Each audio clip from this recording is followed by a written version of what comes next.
Hello, this is Riding with Ree and today's video is all about cross-country schooling. I'm ready for the remix. Ted and I went on our first cross-country schooling training session together last weekend and I'm going to take you with me on that day. I'm going to take you there from beginning to end, showing you exactly what we schooled on the day so that you can get ideas for your own cross-country schooling session. I'll also be taking you through how we jumped some of the combinations that are slightly more complex on the cross-country course, such as a Coffin, a Sunken Road, a Normandy Bank, some hedges and a little bit of water. If you don't know what any of those mean, don't worry, I'm going to break them down for you. Before we jump into the video, I couldn't go past this video without saying thank you so much for helping me to hit 1,000 subscribers.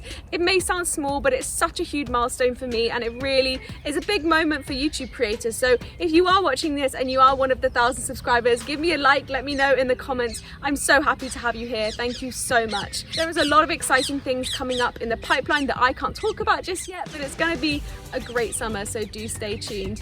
And finally, to celebrate hitting 1,000 subscribers, I actually have a competition running until the 6th of July where you could win a $50 Evo voucher. The details are in the description below. If you are watching this past July 6th, I'm so sorry that competition has ended, but I'm sure we will have some exciting things up our sleeve to get you involved later this summer. All right, let's jump into this video. I will see you on the horse. I'm the best thing that has ever happened to you. Here's your time to shine. Now show me what you can do. The way my hands feel on your body, the way we're dancing in the dark. With every move I make, you're falling. As we were warming up, the heavens well and truly opened, but that didn't stop us. We started out with some trotting and cantering in a big circle, focusing on the rhythm. So shortening his stride, lengthening his stride, but all the time keeping that rhythm the same. Ted was incredibly excited to be out and about, so we just wanted to get him into a rhythm, into a mind of working before we went out and did some jumping. Never happened to you. Here's your time to shine. Now show me what you Yes, Ted was extremely excited to be out and about. Once we'd warmed up, we headed over to our first couple of fences, a log and an inviting telegraph pole. You're going to get a circle, get a nice canter that you are happy with, get a rhythm, then we're going to come to the log. Yeah. we take, you're falling. It was a really rainy start to the session, but it soon cleared up. Once we'd sorted out our stride on that lovely little log, we graduated to something a little bit bigger, and I focused on keeping my light seat, not interfering with Ted's stride, but staying with him, so counting in as I went over the fence. Now count yourself in. Sit up, bring nice shoulders up. Wait. Lovely, well done. 1, Shine, 2, show 3, me what you can do. Make a move. The way my We jumped that a couple more times to settle Ted down, and then we headed over to the steps. If you're not familiar with steps, here is my terrible diagram. You often have a few steps for the horse to jump up or down, followed by a fence to lead you out or lead you in. You just come in, you soften the hand, because he's going to need his head to come down the step. You just hold with your thigh, your core, and your upper body stays up. So as he drops down, you stay up, and it's just your upper body that stays in the step. If it's your first time trying steps with your horse, or it's been a while, I'd recommend breaking it down like this. We started going up one of the smallest steps and then just going down the bank on the other side, which is an incredibly soft drop. Once we got that nailed, we went up the small side again and dropped down the smallest side. and I will come. Once we were comfortable with that, we then worked on jumping up all 3 steps in the middle of the fence. Every day. Good boy!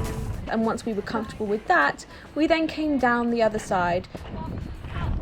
Finally, we tied the steps together with a couple of other elements of the course. So we had a tiny step up, we came round, we came down the steps, and then we followed up with 2 fences, one after the other.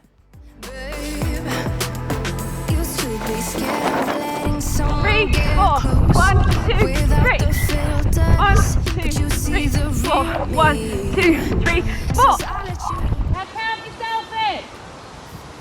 3, 4, 1, 2, 3. Perfect. 1, 2, 3, 4. 1, 2, 3, 4. Oh my god, I really thought I was gonna lose him before that one, and also here. You did it, you kept it. Good boy. I was feeling so great after this. Ted was just pulling me into everything. He felt amazing, if a little bit fresh. So we moved on to another part of the course which had a Coffin, a Sunken Road and a Normandy Bank. So let's walk through those one by one.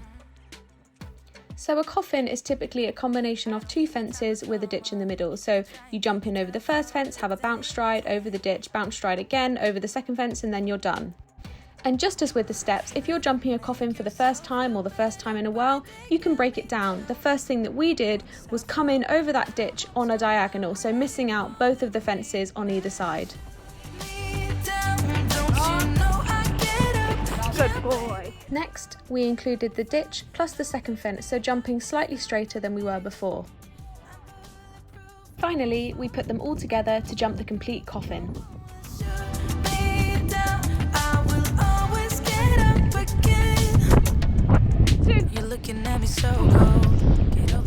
Next up was a Normandy Bank. This is typically a fence on top of a bank with other combinations on either side. So in this case, it was a bank on the one side, a fence on the top, and then a steps down the other side. Unfortunately, there's no real way to break up a Normandy Bank, so you've just got to go for it. You try to make yourself feel better by taking me down. Once I fell, but now I'm strong, I'm ready for the rain. Next up is a Sunken Road. This is just a bank you jump down, a few strides, and then a bank you jump back out again. No, there ain't nothing stopping me. I'm bulletproof, I won't fall. I'm bulletproof, come on and shoot me down. I will always get up again. To tie these elements all together, we did another miniature course. So we did a little log, a set of tyres, down to the Sunken Road, and then up over the Normandy Bank. It really gave me a chance to open Ted up and also bring him back on the corners. It was just a real feel for what it would feel like to have a sort of cross-country course.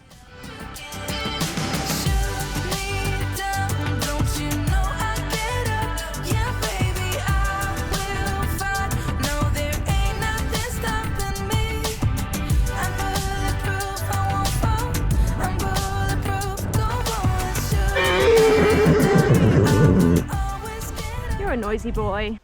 Ted was clearly very much enjoying himself, so next it was on to a little bit of water. We walked into some water first, and then we did a water complex, and after that it was on to a couple of hedges. Good boy. Always in my head. Met you at a time when I was so low. Once we'd walked in the water, we headed over to a little combination. It was a simple slope in, through the water, slope out, and out over a small log.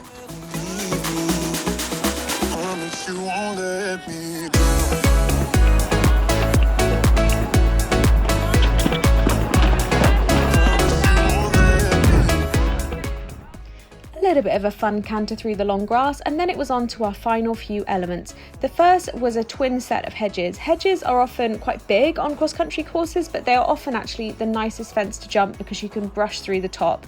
I set myself up with a little log and then went counting into my twin hedges. I wish that our love was just like in the movies with a happy end.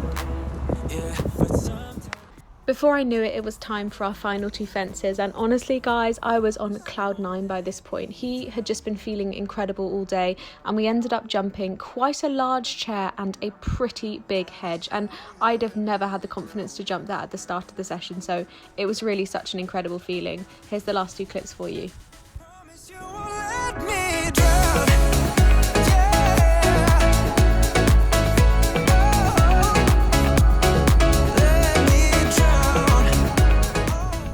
You can actually see here if you look closely that I'm trying to gather my reins up. I let them slip on the first fence and then I found myself having to gather them before jumping the big hedge.